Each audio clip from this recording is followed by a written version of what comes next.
Olá, sejam todos bem-vindos a mais uma videoaula da disciplina Programação Orientada a Objetos.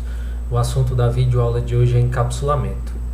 Portanto, para que você tenha um bom aproveitamento na aula de hoje, é importante que ao final dela você saiba responder essas três perguntas. O que é o encapsulamento, por que é importante garantir o encapsulamento e como garantir o encapsulamento em Java. Nas videoaulas passadas, nós começamos a construir o modelo conceitual da aplicação Sequence. A partir do modelo conceitual, eu comecei a construir o diagrama de classe, no qual eu olhei para o modelo conceitual e comecei a extrair as classes que eu colocaria na minha aplicação. Nas próximas videoaulas, eu vou te ajudar a fazer também esse passo a passo, de transformar o modelo conceitual num diagrama de classes. Por enquanto, eu queria só que você observasse que no modelo conceitual que nós construímos, nós tínhamos a entidade projeto. A entidade projeto tinha vários atributos e vários métodos. Eu quebrei essa entidade projeto em outras três entidades, que eu chamei de projeto VO, que vai ficar no pacote VO, projeto BO, que vai ficar no pacote BO, e projeto DAO, que vai ficar no pacote DAO, obviamente. Seguindo essa perspectiva, no meu projeto VO, eu deixei somente os atributos da classe. No meu projeto BO, eu deixei os métodos principais, adicionar, remover, editar e buscar. E no projeto DAO, são os métodos que vão, de fato, inserir os objetos no banco de dados. Por enquanto, a gente não precisa se preocupar com o projeto DAO. Mais na frente, eu vou guiar você também no processo de construção dessa classe que vai conectar com o banco de dados. Mas, por enquanto, a gente vai se preocupar com o projeto BO e com o projeto VO. Percebam aqui no diagrama que antes de todos os atributos, existe um mais. Esse mais indica que o atributo foi definido como público. E faz sentido ele ser classificado como público neste momento, porque vejam que a classe projeto VO está em um pacote e a classe projeto BO está em outro pacote. Para testar essas duas classes, eu criei a classe principal.java, que tem um método main. Nessa classe principal.java, eu vou montar um projeto VO e vou enviar para o projeto BO para que ele adicione esse projeto à minha aplicação. Por enquanto a gente não está adicionando a aplicação porque a gente não vai inserir no banco de dados, mas a gente vai simular esse processo. Na classe principal.java eu coleto alguns dados do usuário, eu mesmo coloco hardcoded de alguns dados para conseguir montar um objeto projeto VO com todos os seus atributos preenchidos e passo esse projeto para um objeto do tipo projeto BO, invocando o método adicionar. O projeto BO vai ser bem simples, porque ele não faz a adição propriamente dita, ele vai só lançar um aviso no terminal informando que esse projeto VO foi criado. Eu vou mostrar para vocês como foi que eu fiz a implementação de cada uma dessas classes e mostrar os elementos novos em Java, que vocês não conheciam até então. Vamos começar então observando a classe projeto BO, que é a mais simples. Observem que no projeto BO eu estou importando outras classes que eu vou precisar no meu projeto, classes do pacote model.vo. Eu tenho um construtor default, tenho uma variável static long, que eu vou usar essa variável para criar os IDs do projeto. Todo projeto tem um ID, esse ID deve ser único e ele deve ser incremental. Ou seja, se eu crio o primeiro projeto, ele deve ter o ID 1. Se eu crio o segundo projeto, ele deve ter o ID 2. Se eu crio o terceiro projeto, ele deve ter o ID 3 e assim sucessivamente. Como essa variável é static, não importa quantos objetos eu tenha de projeto BO, todos os objetos vão compartilhar da mesma variável. Vou até colocar esse gerador iniciando de 1. Em seguida, eu implementei também a classe projeto VO. Observem que na classe projeto VO todos os atributos são públicos. Eu tenho todos os atributos do meu projeto, o ID, um nome, descrição, orçamento, saldo, um calendário, que é uma data que marca o início do projeto, um array de funcionários, um array de documentos e um responsável. Inclusive aqui no array de funcionários falta o nome da variável. Funcionários, equipe no caso. E eu tenho o método toString. Esse é o primeiro assunto novo dessa videoaula. É interessante colocarmos em todas as classes que nós estamos criando um método que segue exatamente esse modelo, Public String to String. Esse método serve para que, quando eu passar um objeto como parâmetro de uma chamada de system.out.println, automaticamente o Java, em vez de tentar mostrar esse objeto, vai invocar o método toString. Visto que system.out.println recebe um string como parâmetro, nós transformamos esse objeto em string, em geral passando informações úteis sobre o objeto. Vejam que nesse método toString eu estou informando qual é o ID do objeto, qual é o nome, quem é o responsável por esse projeto, quem é o gerente e qual o orçamento e saldo do projeto. Em seguida, vamos observar a classe principal.java. Na classe principal, eu vou fazer tudo o que é necessário para montar o objeto projeto VO. Veja que eu estou importando as classes do pacote Model VO, eu estou importando as classes do pacote Model BO, mas neste momento só existe uma. Estou importando uma classe da biblioteca Java chamada java.util.scanner e a classe java.util.calendar. Essas duas classes elas são muito usadas por qualquer programa em Java. A classe Scanner vai te auxiliar a fazer leitura de dados do terminal e a classe Calendar vai te ajudar a montar datas. Aqui na minha classe principal eu tenho o método main. Primeiro eu criei um objeto para leitura usando a classe Scanner. O construtor da classe Scanner recebe como entrada um objeto do tipo system.in. Criei um objeto do tipo projeto BO. Criei o objeto do tipo projeto VO. Criei um responsável, um gerente, um array de documentos e um array de funcionários. Primeiro eu vou coletar os dados básicos de um projeto. Solicito a informação do usuário, informe o nome do projeto e leio essa informação para a variável nome project, usando o objeto leitura, que é do tipo scanner, e eu uso o método dele nextLine. Em seguida, eu solicito a informação da descrição do projeto e faço a leitura da descrição para a variável deskProject, utilizando o objeto leitura, que é do tipo scanner, e o seu método nextLine. Depois eu vou ler a informação do orçamento e do saldo. Ambos são do tipo double e eu utilizo leitura, que é do tipo scanner, só que dessa vez eu vou utilizar o método nextDouble para fazer essa leitura. Em seguida eu vou criar um responsável qualquer. Esse responsável eu criei hard-coded, eu mesmo coloquei os nomes, não pedi para o usuário, tá certo? Eu coloquei a primeira parte de solicitar isso para o usuário, porque eu queria que vocês vissem como receber dados via terminal em Java, utilizando o scanner, que é uma das opções. Outra opção é pegar os dados via o parâmetro args do método main, também é viável. Mas voltando aqui para o meu responsável, eu criei ele usando o novo construtor da classe responsável que eu criei um construtor na classe responsável que recebe como parâmetros 3 strings, o nome, o CPF e o e-mail. E ele faz uma coisa bem simples, recebe os parâmetros e passa esses parâmetros para os atributos. Fiz a mesma coisa para gerente, vejam, bem semelhante, para facilitar também a criação do objeto. Vamos voltar para a classe principal. Eu utilizei o mesmo padrão para criar um gerente, coloquei os dados do gerente que eu quero criar aqui. Em seguida eu vou começar a criar um documento. O documento vai ter uma data de inclusão e uma data de expiração. Eu coloquei as duas datas como a data de hoje. Quando eu utilizo o getInstance, ele me dá a data de hoje. O documento vai ser criado também hard-coded, apenas com a diferença da inclusão dessas datas, data de inclusão e data de expiração. Eu estou seguindo o mesmo padrão para criar o documento, a única diferença é que eu coloquei uma data de inclusão e data de expiração que eu criei logo acima, mas eu também peguei o valor padrão da minha data do calendar.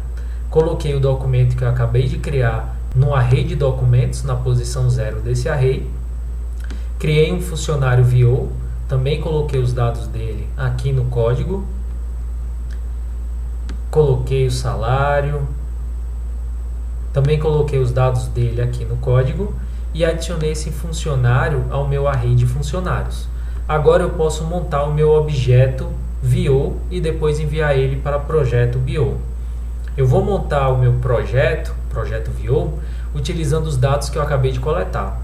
Então, projeto.nome recebe nome proj, projeto.descrição recebe descrição proj, projeto.responsável recebe resp, projeto.gerente recebe ger, projeto.documentos recebe docs, projeto.equipe recebe funcs.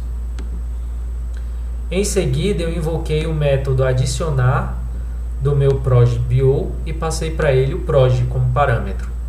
Para que vocês vejam a utilização da variável estática, eu inclusive criei outra instância do tipo project.bo que eu chamei de project.bo2.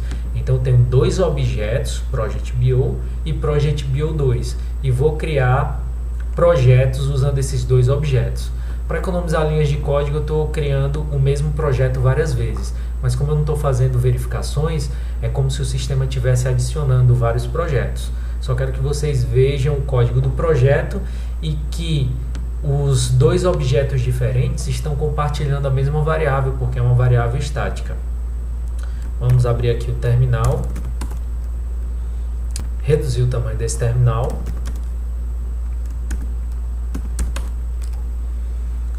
Compilar nossas classes.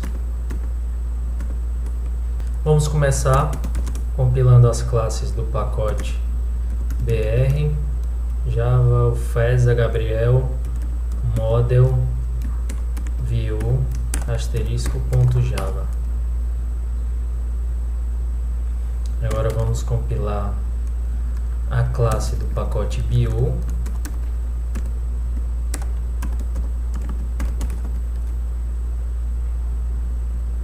E vamos compilar nossa classe principal.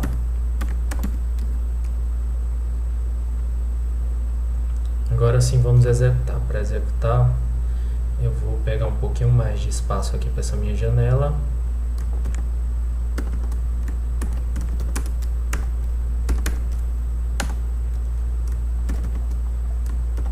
E vamos executar.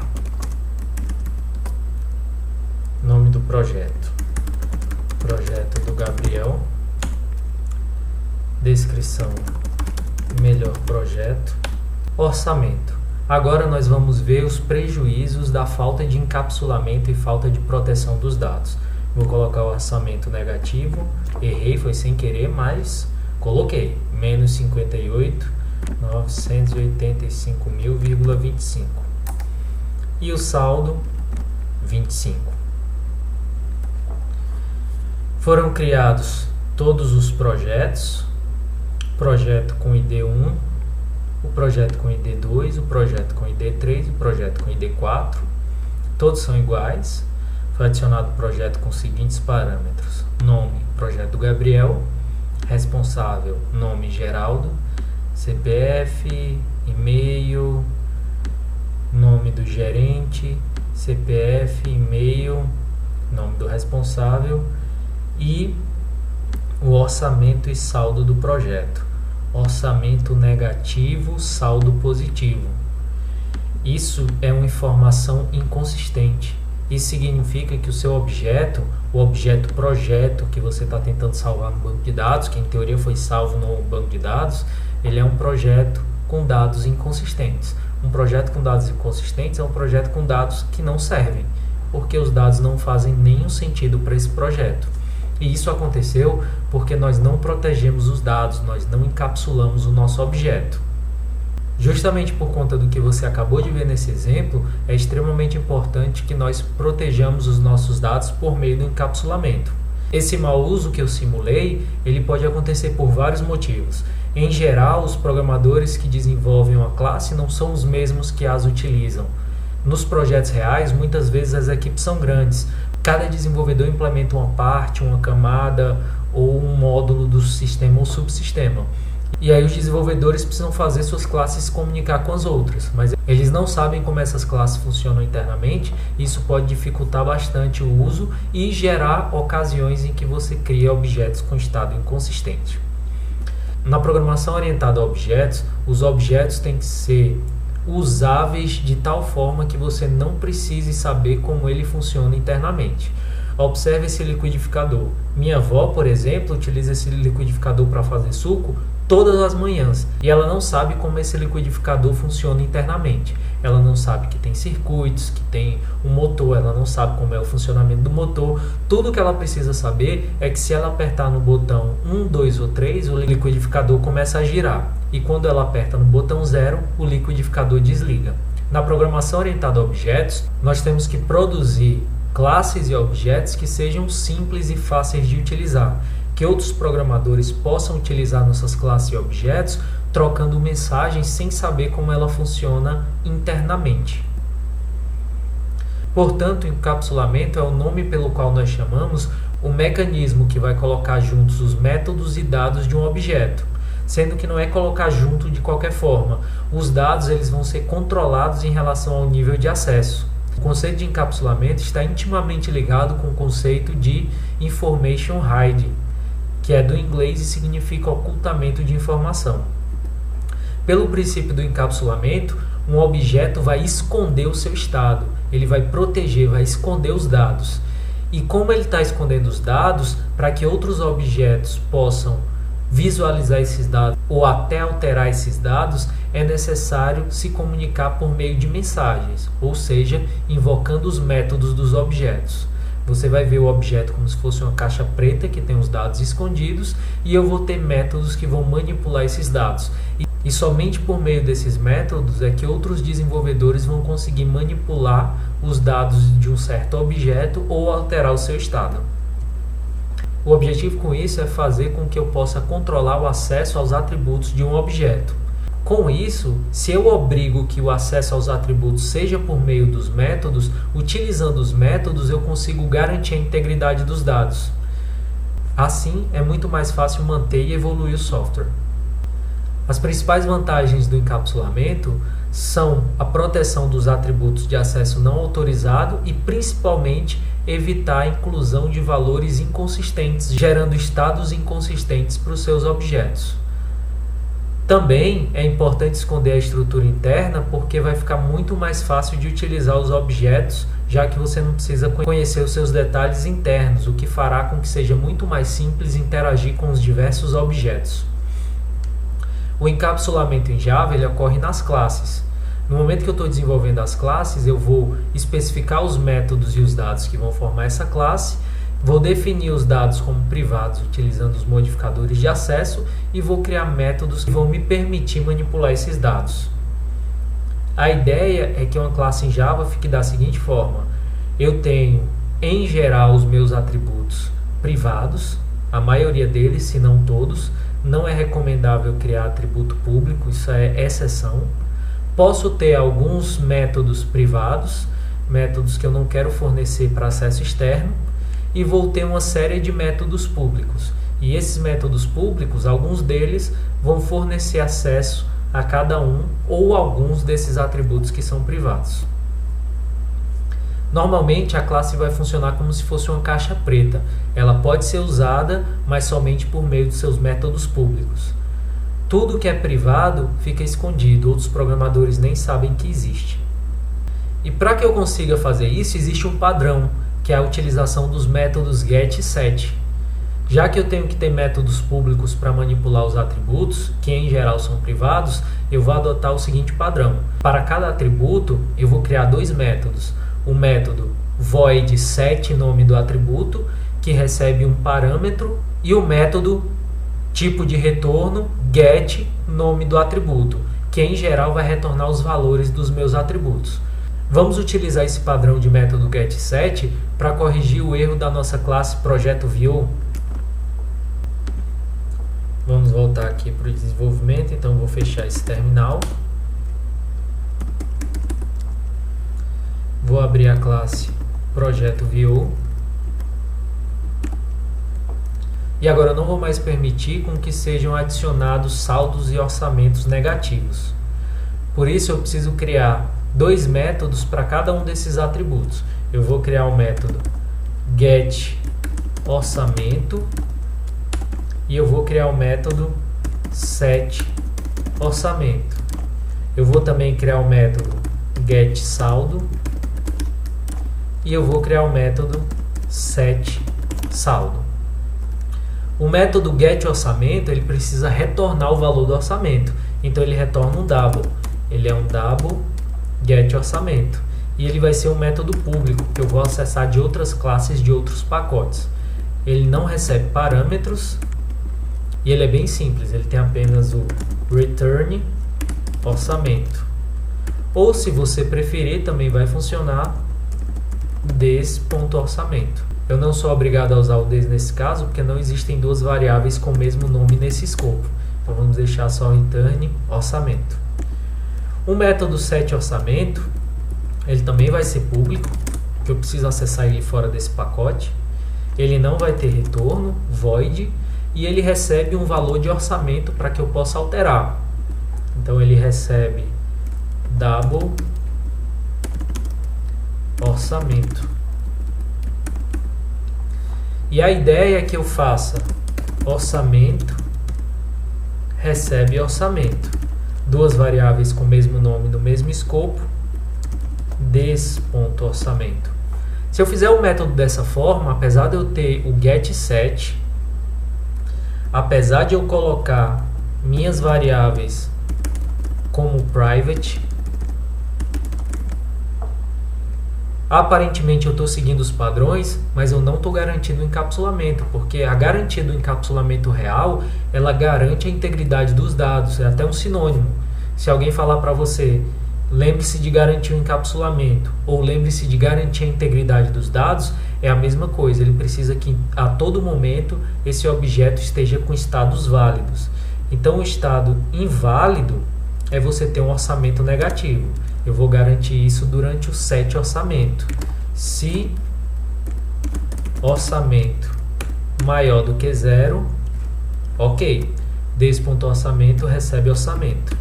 Se não, eu não vou fazer alteração nenhuma e eu vou avisar para o usuário. Já observo que essa não é a melhor forma de avisar para o usuário. O ideal é que aqui a gente disparasse uma exceção.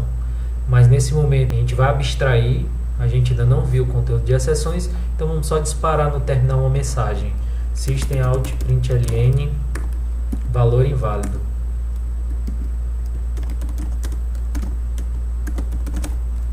Mas percebam que a alteração não vai ser feita no meu atributo. Agora vamos fazer o mesmo procedimento para o getSaldo.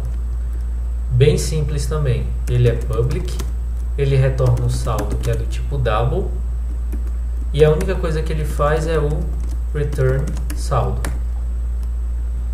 E agora o setSaldo, que é public, não retorna nada, entretanto ele recebe um parâmetro, double saldo. Dentro do double saldo, o objetivo principal é fazer this.saldo recebe saldo. Entretanto, se eu fizer isso de novo, eu não garanto o encapsulamento porque eu não garanto a integridade dos dados. Eu preciso fazer as verificações. If saldo maior que 0, this.saldo recebe saldo, else system.out.println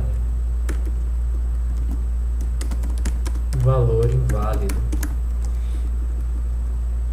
Agora sim, nós começamos a trabalhar o encapsulamento do nosso projeto VO.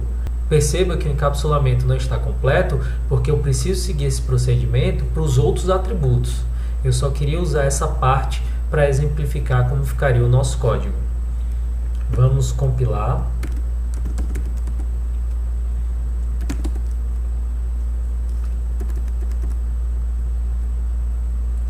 Compilar o VO. Agora eu limpei o terminal e nós vamos testar a execução. Java principal. Nome projeto do Gabriel. Melhor projeto. Orçamento menos 555. Saldo menos 65. Percebam que disparou uma exceção e não chegou nem a ativar o nosso aviso. Para que a gente consiga fazer esse código rodar e ver o aviso que nós queremos, agora sim nós vamos usar os nossos métodos gets e sets na classe principal. Vamos para ela.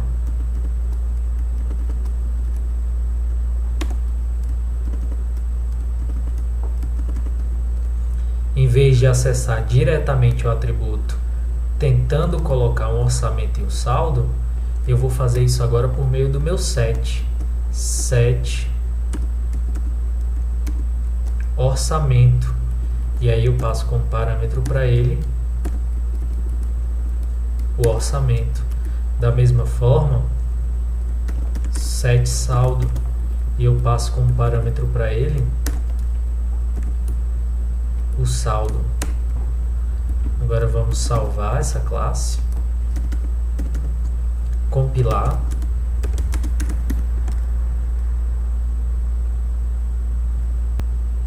Percebam que deu erro porque eu coloquei o set orçamento com S maiúsculo.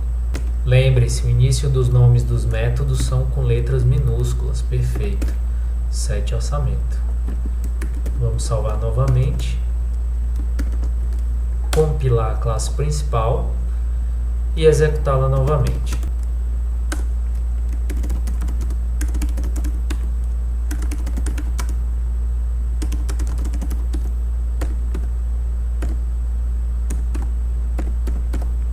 Veja que ele informou valor inválido.